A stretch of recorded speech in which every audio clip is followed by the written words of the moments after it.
Welcome to Community Unitarian Universalist Congregation at White Plains. Now, we can't promise an earthquake-free day today, but please know that your presence brightens our gathering. Whether you're a seasoned veteran of our Sunday gatherings, or you've accidentally stumbled into our building while on a quest to find a good place to watch tomorrow's eclipse. We gather in the light of four truths. It's a blessing you were born. It matters what you do. Your experience of the divine is true, and you don't have to go it alone. At the heart of our faith, we believe that we are all on a journey of discovery, seeking truth and meaning in our lives. And we've got each other while walking all sorts of different paths, and every single one of us brings something important to the table.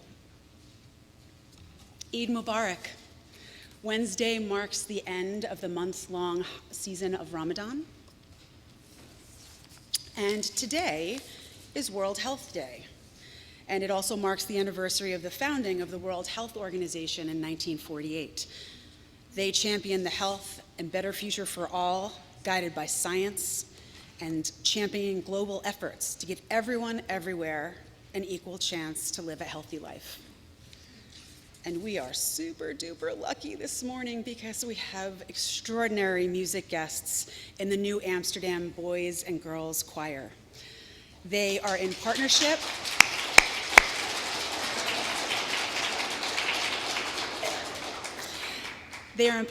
with the music program at All Souls in the city, and they have an annual spring concert on May 4th that we should all see. And they'll be joining us, weaving their beautiful presence through our service this morning. And if you're visiting us for the very first time, welcome! Yay, you're here. And if you're visiting in person, please do stop by the welcome table. If you're visiting us online, hi! Hey everybody, so like way in the back above the fireplace, you see the black little cat. Hey everybody! We're really happy that you're here. There's a link in the chat and you could let us know how to contact you if you'd like to stay connected. And also, if you're online, you could follow along with any hymn lyrics or words that we speak together in our online order of service, and that's always found on our website. Later in the service, we will share the joys and sorrows of our individual lives. If you're here in the room, you can add yours to the book by the south windows. For those of you online, you can type yours in the chat. And now, I would like to please welcome Janet Baer to tell us all about the upcoming music concert on April 21st.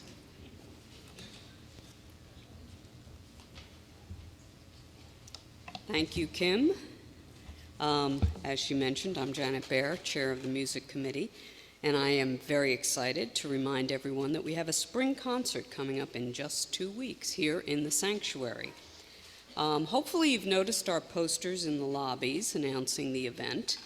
This year, we are calling it Coming Together in Music, and we're featuring Adam Kent and 3 musical friends performing a Brahms piano quartet. And we are also featuring several members of our own congregation, including our choir. We'll be singing a few pieces.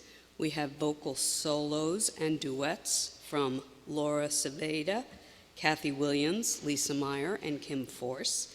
And we have musical works from Lisa Lobo, who will be playing the piano, Enid Press, who will be playing clarinet, Eileen McCall, who will be playing guitar, and I'm referring to them as the Force Men, who will be playing trumpet, tuba, and trombone. So there will be a variety of musical genres, from classical to jazz to pop, and you won't want to miss this. Plus, because it is the beginning of candidating week, there will be a brunch before the concert, so you'll have an opportunity to fill up. If you're able, we ask for a donation of $20 a person or $10 for seniors and students to help defray the costs of the Music at CUUC concert series. And coffee hour will be in Fellowship Hall today, and there are a few flyers on the coffee hour tables, which you feel free to take and to remind yourself and family and friends. So mark your calendars, 2 weeks from today, April 21st at 12:30, here in the sanctuary, our spring concert, Coming Together in Music. Thank you.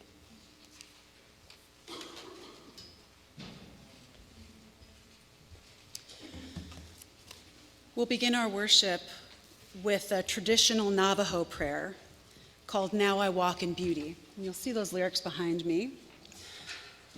It is sung as a gently overlapping round. So here's how we're going to do it. Our choir will lead us. Our room is sectioned into 4.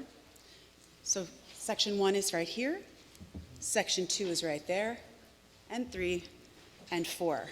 And these wonderful people will guide you. It's just one melodic line. We'll sing it all together first, and then each part will sing theirs. So first all together. Now I walk in beauty, beauty is before me, beauty is behind me, above and below me. Now I walk in beauty, now I walk in beauty, now I walk in beauty, now I walk in beauty. Now I walk in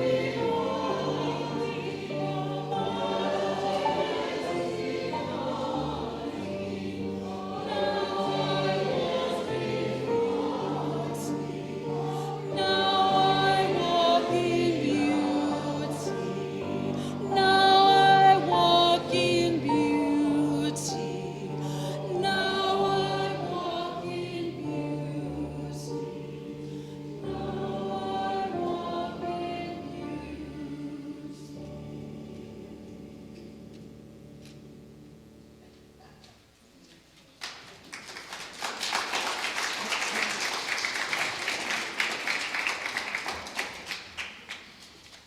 We open with these words from Gretchen Haley.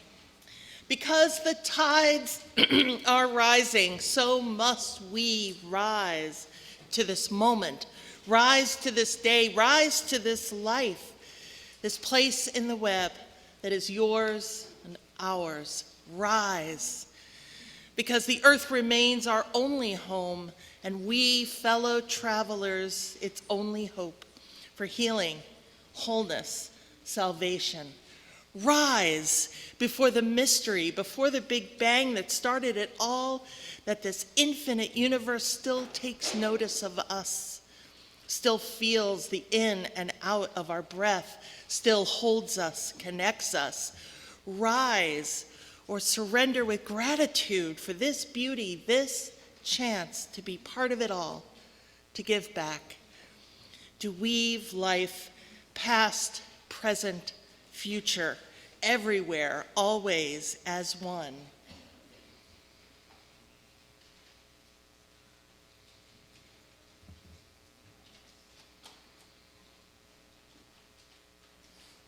Our chalice is lit as an invitation to come and worship together.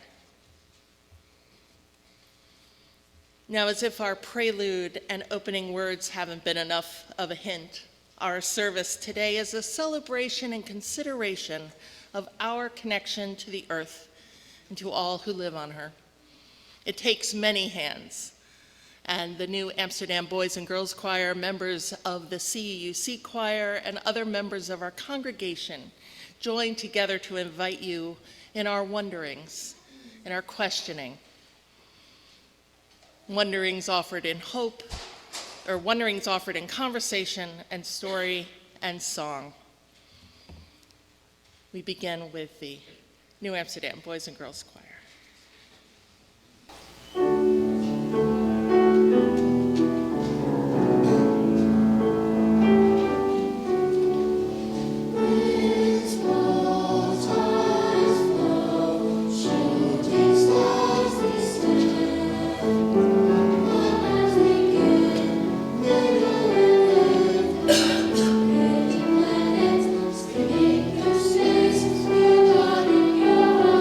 Your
Once upon a time, a spinner lives who can weave cloth from the clouds. She has a spinning wheel and a loom on top of a hill. As the clouds pass with a whir of the wheel, she spins them into thread. Gold in the morning with the rising sun. White in the afternoon. And crimson in the evening, just as her mother taught her. Then, with a clickety-clack of her loom, she weaves the thread into cloth. As she works, she sings a simple tune her mother taught her. Enough is enough, and not one stitch more. The spinner is wise. She spins just enough thread and weaves just enough cloth to make 2 scarves. One of pure white she wears over her head when it's hot to protect her from the sun. The other she wears when it's cold.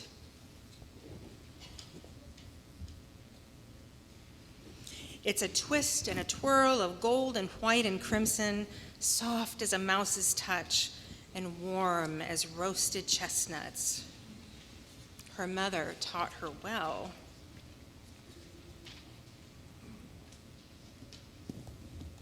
One chilly market day, the spinner walks down the hill, a basket in her hand and her scarf around her neck. The market is full of great excitement. The king is on his way. Soon the king rides grandly by, hardly noticing the curtsies and cheers. But what greedy eyes do notice is the wonderful scarf of gold and white and crimson. Tell me, spinner, where can I get a scarf of such fine cloth? Nowhere on earth. Then how did you get yours? I made it. Then you will make me another one, a longer one, much longer, for I am the king. If it would not be wise to have a long scarf made from this cloth, Your Majesty does not need it. How dare you tell me what is wise? I order you to make me a scarf.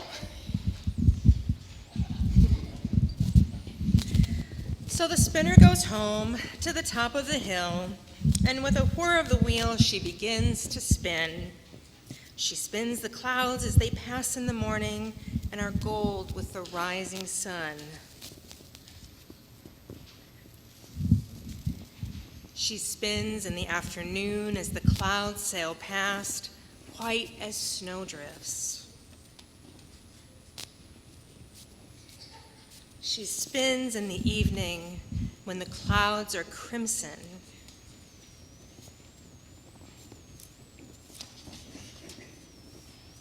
Then, with a clickety-clack of the loom, she weaves the thread into a long, long scarf.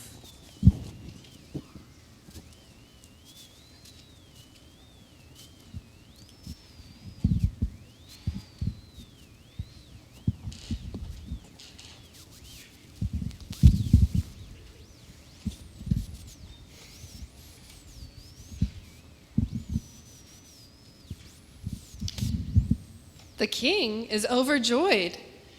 His scarf is as soft as a mouse's touch and warm as roasted chestnuts.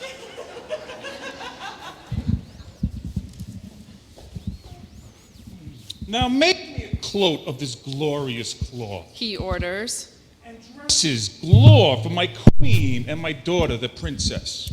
But the spinner shakes her head. It would not be wise to have so many cloths made from this cloth. Your Majesty does not need them. The king's face is a twist of scowls. I want those clothes, and I order you to make them. So the spinner goes home to the top of the hill, and with a whir of the wheel begins to spin. She spins the clouds as they pass in the morning and are gold with the rising sun. She spins in the afternoon as the clouds sail past, white as snowdrifts. And she spins in the evening when the clouds are crimson. She spins, and it gets harder and harder, for soon there are fewer and fewer clouds. At last, with a clickety-clack of the loom, the spinner begins to weave the thread into cloth beneath a cloudless sky. As she works, she sadly sings.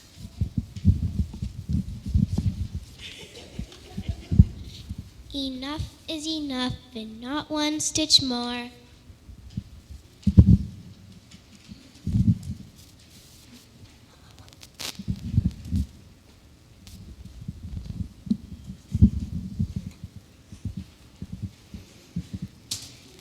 The king again is delighted. He puts on the wonderful cloak, and the queen and the princess each put on a beautiful flowing dress.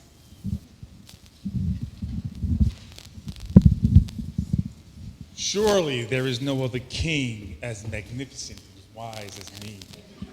The king boasts, Not one. says the queen. The princess says nothing.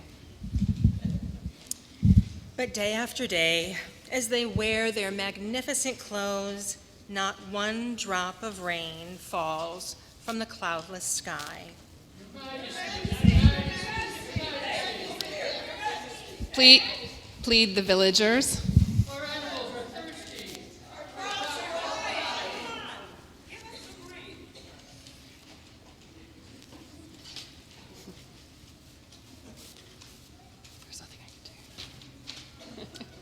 There's nothing I can do. Why are you moaning to me?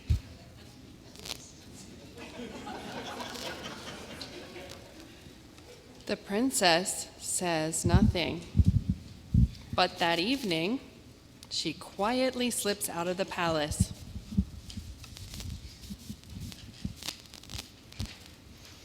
She wears a simple dress, and in her arms is a bundle, soft as a mouse's touch and warm as roasted chestnuts. She crosses the dry, dusty gardens and the brown fields beyond and climbs up to the top of the hill. Stepping forward, she knocks at the spinner's door. Is it too late? And the spinner, What did the spinner do? What did she she say? What did she say? Well, is it too late to undo what has been done? The spinner smiles and says simply, Yes, there still is time.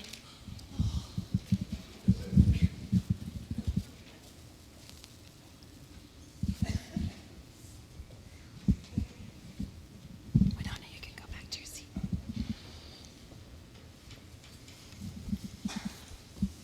When the king wakes up the next morning, he cannot find his wonderful cloak.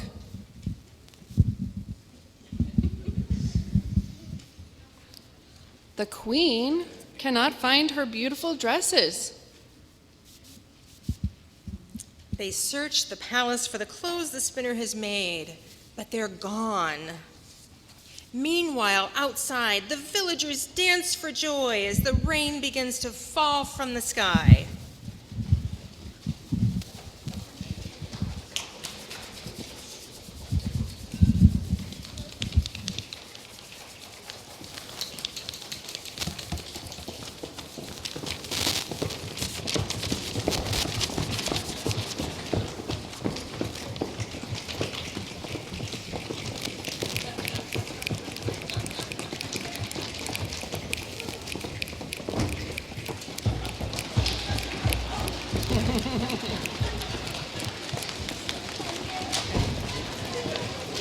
It rains and it rains and it rains.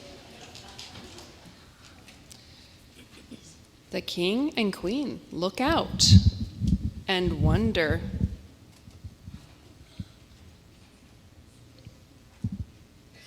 And the princess comes forward with a smile as bright as a rainbow and stands on the top of the hill and sings, Enough is enough and not one stitch more. "Enough is enough and not one stitch more."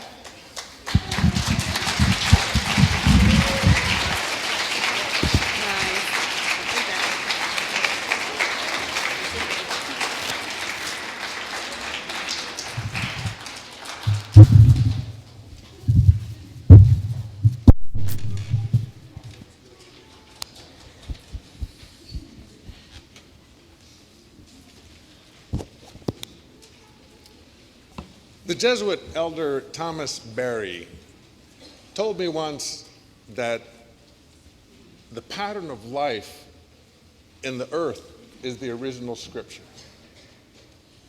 And some of you may have heard tell that we ought to think globally and act locally.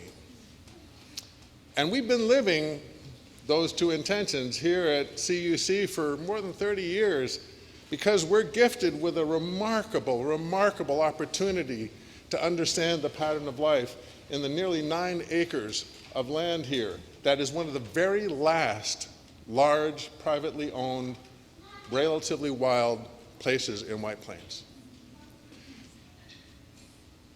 We have our placekeeping Saturdays, our days in place, of which one was yesterday, and the next is on May 4th, in which people gather by the Spirit fire and talk about this work and do this work and also work on the grounds.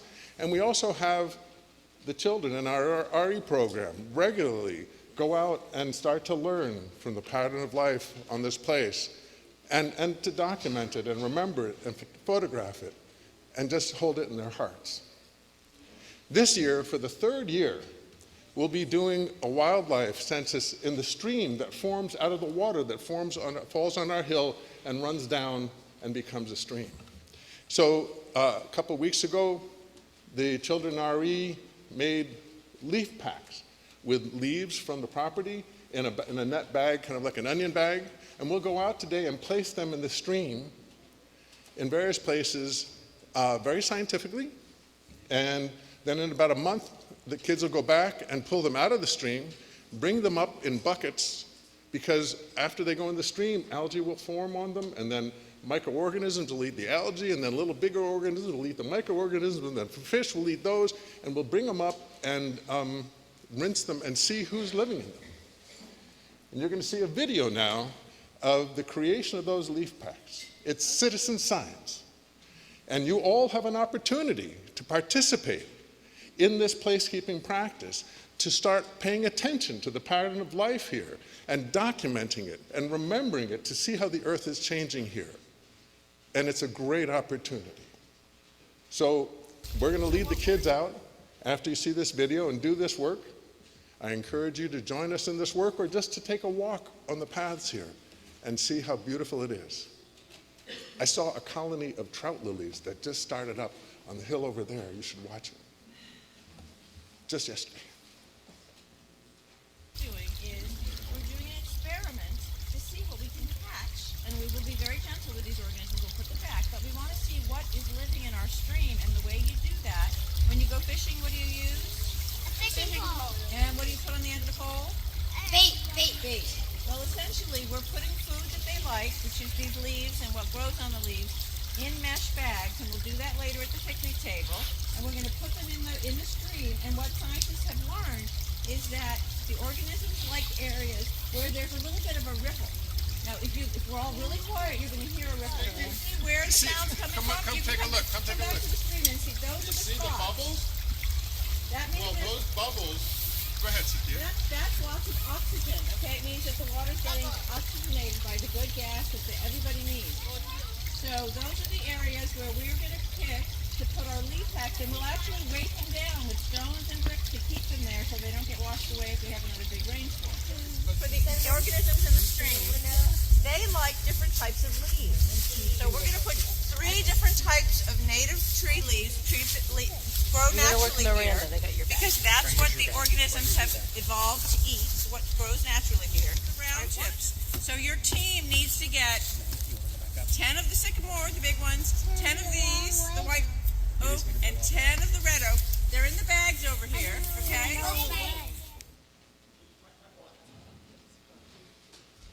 We'll let you know who lives in the stream in about a month, 5 weeks from now. We'll take them out and we'll let you know.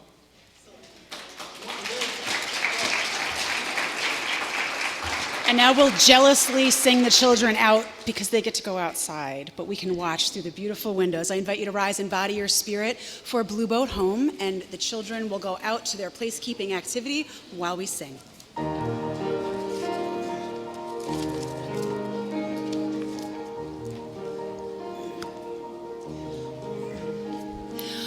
Though below me I feel no motion, sailing on these mountain and plains, far away from the rolling ocean, still my dry land heart can say, I've been sailing all my life now, never harbor or port have I known. The wide universe is the ocean I travel, and the earth is my blue boat home.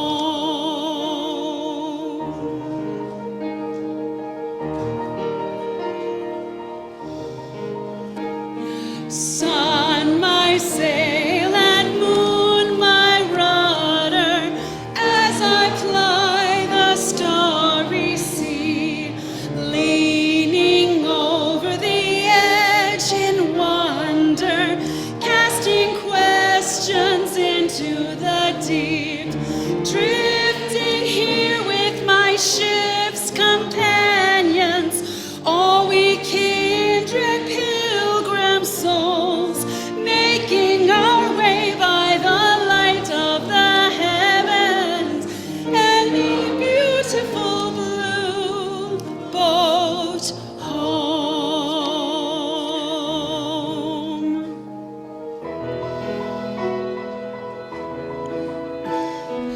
I give thanks to the waves upholding me, hail the great wind urging me on, greet the infinite sea before me, sing the sky my sailor's song. I was born upon the fathoms, never harbor or port have I known. The wide universe is the ocean I travel, and the earth is my blue boat home.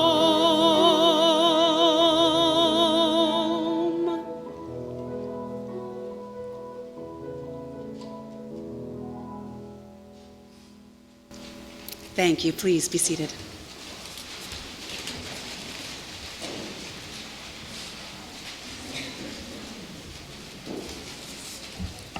Oh, that's a favorite.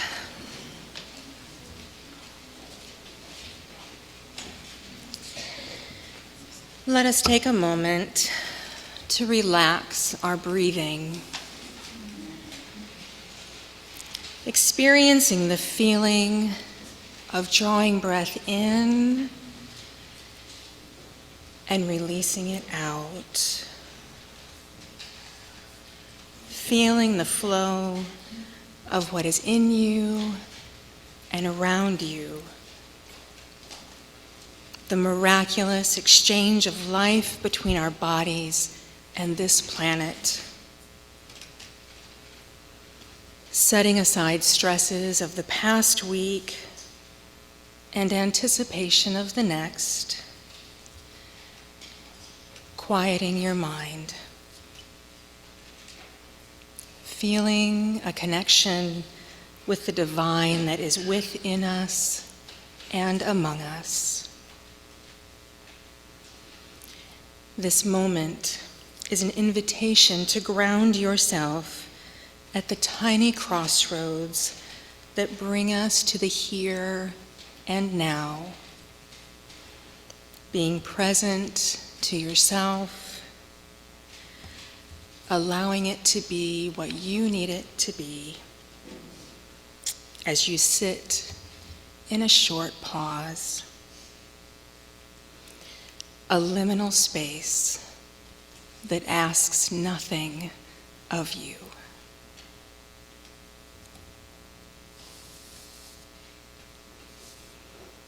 Let us rest in this space as we hear the words of Reverend Carol Sissel. Come in, come home, bring all that you are to this wonderful space. Blessings and burdens, joys and sorrows, laughter and tears. Come in, come home. This is a sweet place of covenant, comfort, and care. Lay each burden and sorrow upon our pillars of strength and support. Place your tears in this stone bowl worn smooth by love and the passage of time. Come in, come home. Settle into this house painted with wonder, tinted with awe, and bound by covenant. Connect with the joy of community and relationship. Delight in the laughter of children. Let your spirit be refreshed and renewed. This is your sanctuary. This is your haven. This is your home. So come in knowing this, that we have been waiting for you. May this time together be a balm for your soul.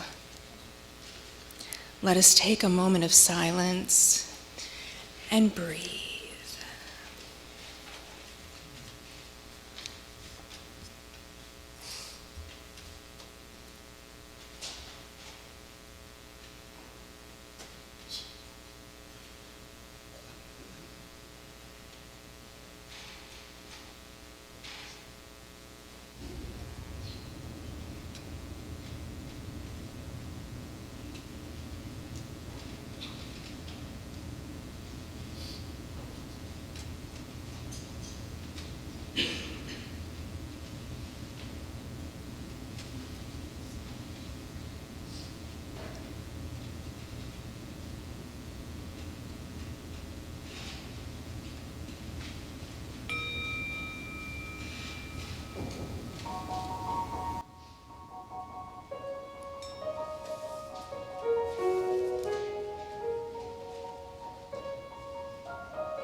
We invite Alex to the pulpit to talk about our Share the Plate this month. Thanks very much, Terry. Good morning, guys. For those who don't know me, my name's Alex Sedeva. I have two daughters who did their coming-of-age speeches a couple of years back, and I thought I'd take this as an opportunity to reflect on my coming of age as a member of the community, of this community. When my wife Laura and I discovered CUUC 10 years ago, it was actually called CUC, and I had a lot more hair that I miss that all the time. I thought I was a pretty good person. I tried to be kind to people, but also I had never felt any strong relationship to a particular community and hadn't really done any community service. We started attending regularly, and I enjoyed the sermons and services a lot. We went to some brunches, and I really liked everybody who I met. At some point, I was invited to volunteer in the religious education program. It seemed like a lot of responsibility, but everybody was encouraging and supportive. I tried it, and it was a great experience. After a few years, I was offered the opportunity to take a special weekend course and facilitate our wonderful OWL curriculum. I accepted this very serious responsibility and did my best. It didn't always go perfectly, but people always reminded me of the times when we succeeded. I got to try being a teacher, a whole different job, not like my job at all. And there have been many times since then that I have considered changing fields and becoming a teacher. There are also a lot of one-off opportunities for volunteering that I found rewarding. Working as a greeter, serving a coffee hour, helping to clean up after a brunch, making egg salads for Hope Food Kitchen. These were all more bite-sized commitments that helped me feel like I was contributing to the greater good that I wouldn't have experienced otherwise. After doing a variety of volunteering for years here, I came up with my own idea. I would make a social justice book fair. I could get shelf loads of different books from the UUA bookstore, make my own bookstore here at CUC for a couple of weeks, and then simply return any unsold books at the end. It was a peak experience for a librarian such as myself. Opening up boxes of freshly printed books full of wisdom and world-changing ideas, I felt like a kid at Christmas. This year, I was just unbelievably honored to be part of our search committee process for a settled minister. It was a lot of responsibility and, again, such a rewarding experience, and a great opportunity for me to try and add value in a team context using my specific skills and abilities. I feel like I've come a long way in these 10 years, and the more I commit to this journey, the more rewarding it becomes. It starts with showing up, and it gets better the more you answer the call. And whether you feel ready for the responsibility or not, I promise you that the community will support you to grow into it. The cost is in love and time, and very importantly, also in money. The strength of our finances supports paying our wonderful staff, maintaining our building, and the many community and social justice activities we do as a congregation. Contributing financially is an important way you can support the work of this congregation. Therefore, I ask that you please join me in helping to ensure a strong financial foundation for our spiritual home, where we can continue to grow together and transform the world together. Thank you.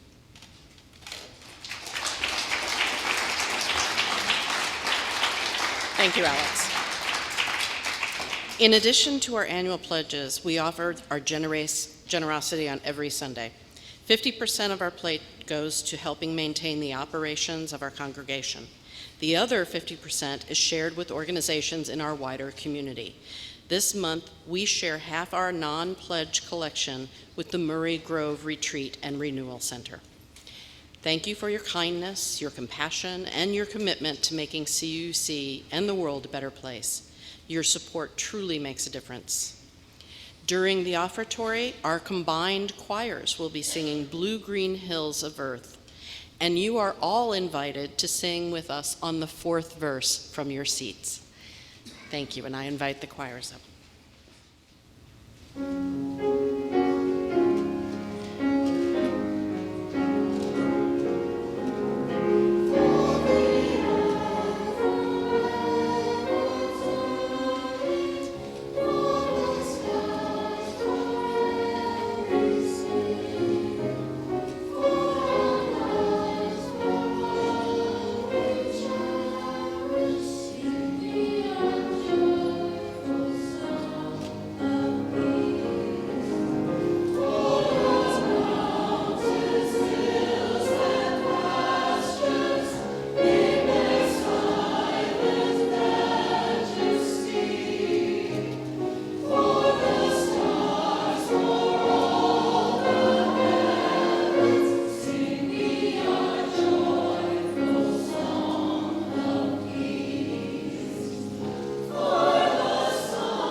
got teary when they rehearsed, and I just got teary again. That was beautiful.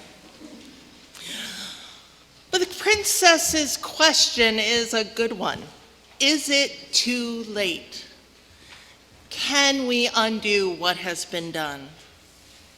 What can we do as individuals, as a congregation? Vice reminded us of thinking globally and acting locally. But also, what is it our faith calls us to? Now, I am most assuredly not an expert on climate justice. I am certain there are people in this room who know more than I do, and that's wonderful.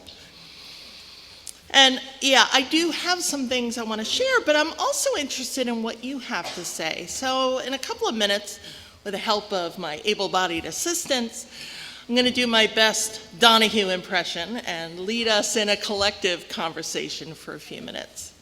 But first, I want to help us understand why it seems so hard for us to get traction in climate justice. I mean, despite the Kyoto and Paris agreements, which we signed and then unsigned, and right.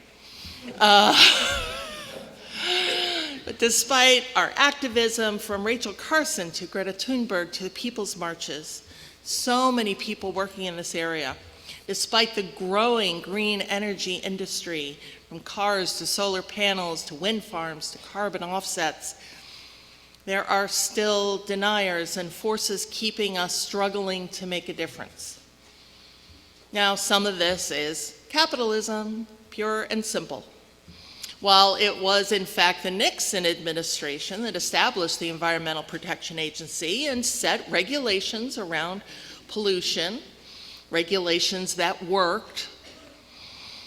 Just a decade later, the Reagan administration began deregulating to appease big business. And the calls to eliminate the EPA are largely from industries who would rather not have to spend profits complying with regulations on pollution and carbon usage. Chemical companies, manufacturing, mining, natural oil and gas, transportation, these are the forces pushing against earth-saving regulations and processes. But there's something else at play too. There is a theological reason, one that we don't often talk about. And now this one may seem odd because it's so contrary to our mindset. As Unitarian Universalists, we understand ourselves as being part of the interdependent web of all existence. In the words of theologian Sally McPhee, we are earthlings, and we come from this planet, along with all the other humans and animals and plants and rocks and magma, the atmosphere, and we are part of the universe that extends beyond our imaginings. Our earth is our home. It is where we are from and where we will return. But there is a strain of theology called dominionism that believes that humans were put on earth by God so that we're not part of this world.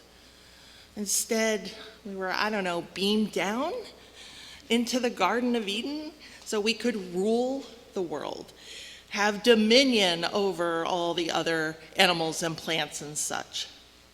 And here's where this gets interesting.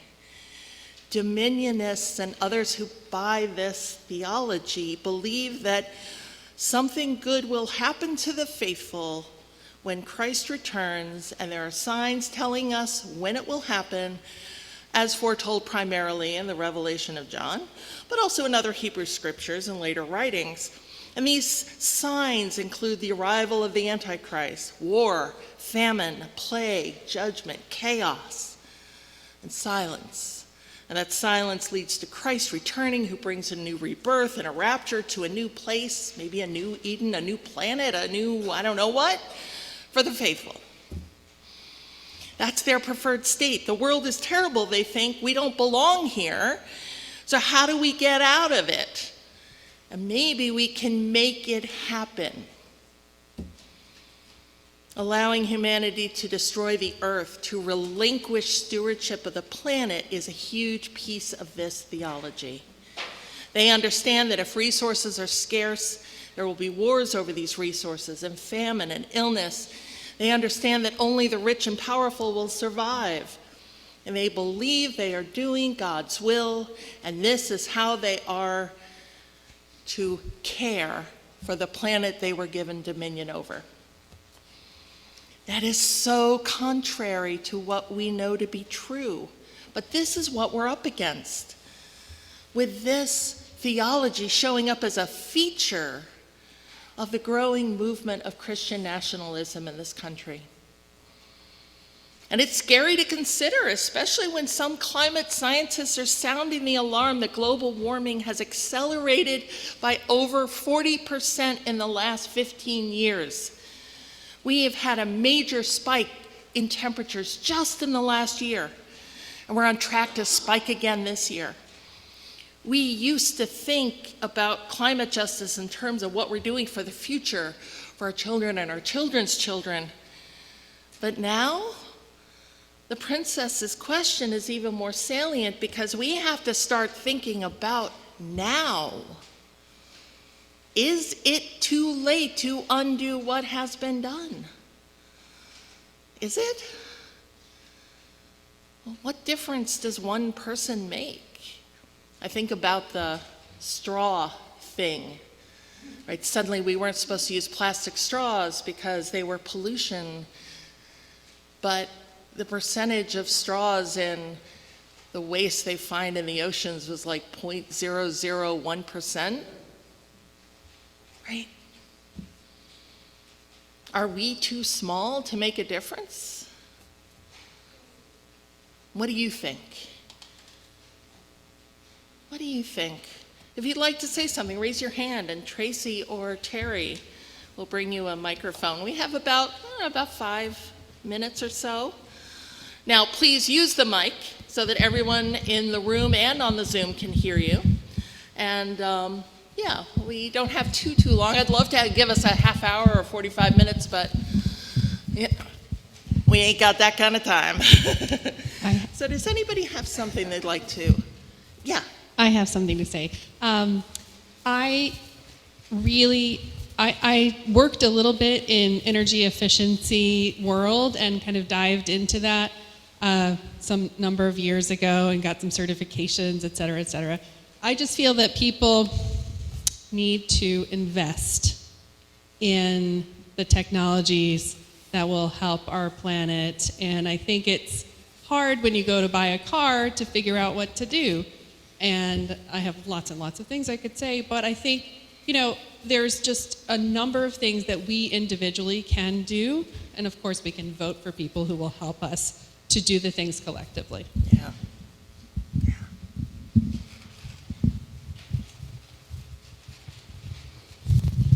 I think as individuals, we make choices and we exist in culture and society. So the choices that we make could eventually become a culture that is more frugal in the way that we're interacting with the world's resources, and so that can propagate throughout time and space. That's great. Who else?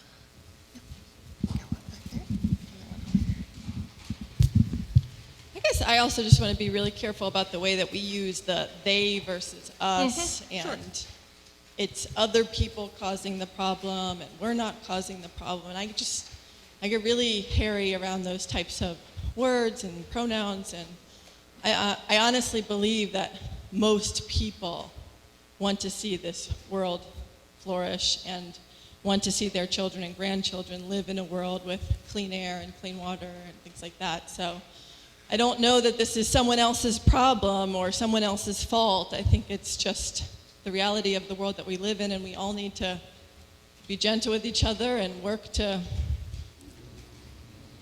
do our best.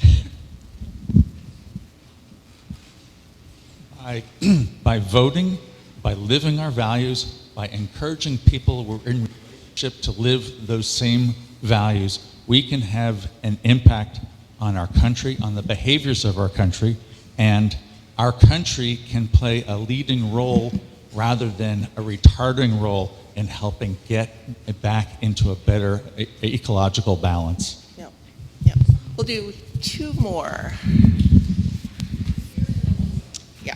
Yes, I think we need to get rid of like pathological individualism when we think about like only ourselves, and it's like, I'll throw this plastic here. I'm not going to recycle, and then we don't think about, just from a cumulative analysis that we do have a trickle effect in our planet and our Mother Earth. So I think we think to decommodify, water and all this electricity. We need to think about it from a well-being of all. It doesn't matter what you look like, where you come from. Yeah. We need to protect our planet and think of it as one particle in a sum of a universe. Yep. Amen. Yep. And our last, for now. Well, I think one of the best ways to do it is to really lead by example. Mm-hmm. Because the kids today, they are oblivious to some of the things that we want them to think about. And the only way I think we can make that impact is to set an example. Amen. Amen. Yeah. And one of those examples is finding hope. We talk a lot about hope, and some of this does feel hopeless. Like I'm only a drop in the bucket. Can I make a difference? And I think we can. And I think there are good things happening. I want to close with this little bit of hope on a planetary scale from Zeke Hausfather, a research scientist at Berkeley Earth. And he wrote this in a New York Times piece in October, that there is some reason for cautious hope. The world is on the brink of a clean energy transition. The International Energy Agency recently estimated that a whopping $1.8 trillion will be invested in clean energy technology like renewables, electric cars, and heat pumps in 2023, up from roughly $300 billion a decade ago. Prices of solar, wind, and batteries have plummeted over the last 15 years, and for much of the world, solar power is now the cheapest form of electricity. If we reduce emissions quickly, we can switch from a world in which warming is accelerating to one in which it's slowing. Eventually, we can stop it entirely. We are far from on track to meet our climate goals, he says, and much more work remains. But the positive steps we've made over the past decade should reinforce to us that progress is possible and despair is counterproductive. Despite the recent acceleration of warming, humans remain firmly in the driver's seat, and the future of our climate is up to us to decide. Our faith is a faith of hope. Hope in the power of all of us to do what's right, to connect, to protect, to work for justice. We can answer the call of our faith, the call of love, the call of our planet. Yes, the tide is rising, but so are we. So are we. I'd like to invite Joanne Principali to come up and join me as we ask you to join us in singing our commitment to our planet with this simple song written by Shoshana Mira Friedman and Yotam Schachter called The Tide is Rising. I'll sing the first verse. You may stand, embody your spirit, and then we'll sing all the rest together. I promise you, it's really easy. You'll pick it right up. Oh, that was dumb. And it'll take just a moment to get all the things ready.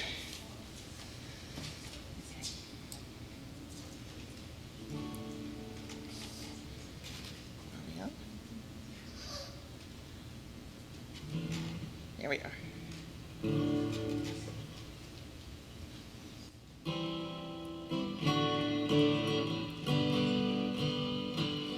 The tide is rising, and so are we. The tide is rising, and so are we. The tide is rising, and so are we. This is where we are called to be. This is where we are called to be. Let's do that again. The tide is rising, and so are we. The tide is rising. tide is rising, and so are we. This is where we are called to be. This is where we are called to be. The task is mighty, and so are we. The task is mighty, and so are we. The task is mighty, and so are we. This is where we are called to be. This is where we are called to be.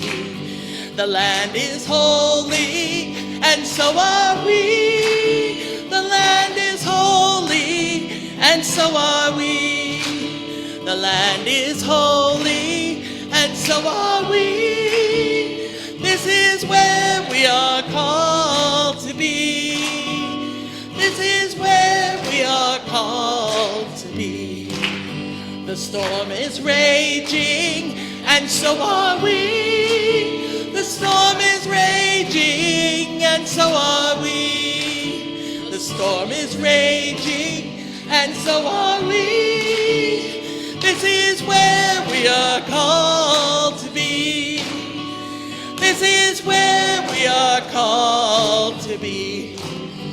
The sun is shining, and it is, and so are we. The sun is shining, and so are we. The sun is shining, and so are we. This is where we are called to be. This is where we are called to be. The world is ready, and so are we. The world is ready, and so are we. The world is ready, and so are we. This is where we are called to be. This is where we are called to be. Love our earth. Take action to consume less. Use less energy. Respect water. Be cooperative. Be collaborative. Create community.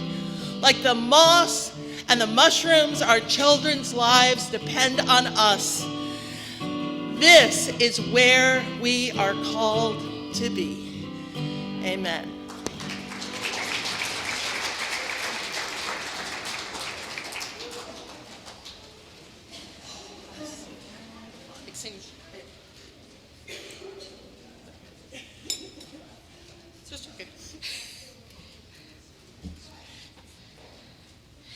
Before we wrap things up, I know we're going a little long today, but it's very important. Before we wrap things up, we have a special announcement from Charles McNally, representing the ministerial search team.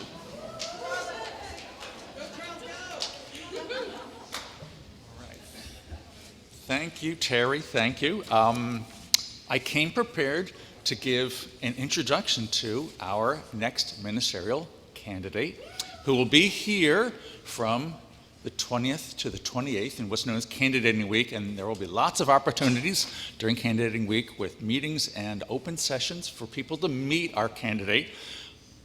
And there will be a vote to call our next minister at the congregational meeting after the service on April 28th, so please, everybody, be there. But rather than reading the introduction I prepared, I'm going to let her introduce herself, thanks to our wonderful tech team who overcame the challenges of email spam filters. So let's take it away. Hello, community, Unitarian Universalist Congregation. I am Reverend Danielle Lindstrom. My pronouns are she, hers. Saying hello from Racine, Wisconsin, where it has been an honor to preach from Olympia Brown's pulpit. It has been a long journey to get us to this moment, a journey and a lot of work, beginning with sharing my ministerial record and your congregational record, to interviews, to the pre-candidating weekend where my spouse and I fell in love with White Plains, with the surrounding downtowns. We imagined our 3-year-old playing in the church and in the parsonage, and of course at Playland, which one of the search committee members made sure that we saw. Being from Michigan, the water has always had special significance to us, and we are delighted to see all of the water that's around you. And now here we are. I am honored and excited to be your candidate for ministry. From the moment I read your packet, I was inspired. Inspired by your enthusiasm for Unitarian Universalism, seeing the possibilities in this faith that calls all in and leaves no one out, by your commitment to relationship, from the journey groups, the sharing and caring committee, the kitchen where you make meals for your community together, the teams working for justice, your commitment to anti-racism, anti-oppression work, your care for your congregation and for your community. It's shown through your actions, through all of this really good work you all are doing. Inspired by your commitment to your religious education program. We like to say that our children are our future, and that's true. And our children are our present. Right? Our children and our youth are part of our congregations now, and it matters how we create space with children, how we create space with our youth, how we create space with families, with one another. My ministry is joy-filled and enthusiastic. I believe our strengths are in how we build relationships with one another and within the community outside of our church walls. The search committee shared a goal of building community, to live into your vision of being a sanctuary without walls. And while you are doing that work already, I am delighted and excited to partner with you in that. It has been a joy and a privilege to get to know your search committee. They have represented you well, held your hopes, dreams, goals for ministry, and all the work that they have done. So a huge thank you to the Ministerial Search Committee. In just a few weeks, myself, my spouse Matthew, and our son Harvey will be with you for a week of worship and fellowship and fun and community building and so much more. Until then, thank you. Thank you, Community Unitarian Universalist Congregation. I look forward to learning even more about who you are becoming, and how we can partner in the work of Unitarian Universalist ministry.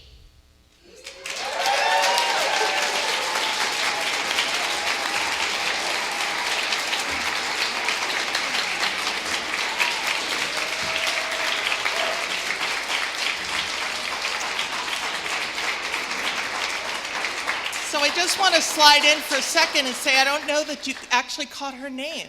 Her name is Danielle Lindstrom. Danielle. So Reverend Danielle will be with you soon. I'm so excited for you guys. Yes. Rock star. Okay, it has been a gift to be together today. We would like to say a special thank you to our guests today from the new Amsterdam Boys and Girls Choir. Woo! And their artistic director, James Backmon.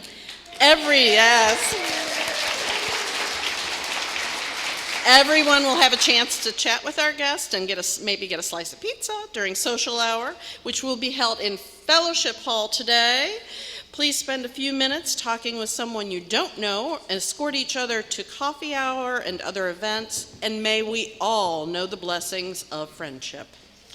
Kimberley is going to lead us in a reprise, and I will say the Boys and Girls Choir, if you want to go ahead and work your way to Fellowship Hall, that's great. To make sure you get some pizza before everybody else does. So let us just sing one more verse of The Tide is Rising, and so are we. The tide is rising, and so are we. The tide is rising, and so are we. The tide is rising, and so are we. This is where we are called to be. This This is where we are called to be. Go in love, go in joy, go in peace.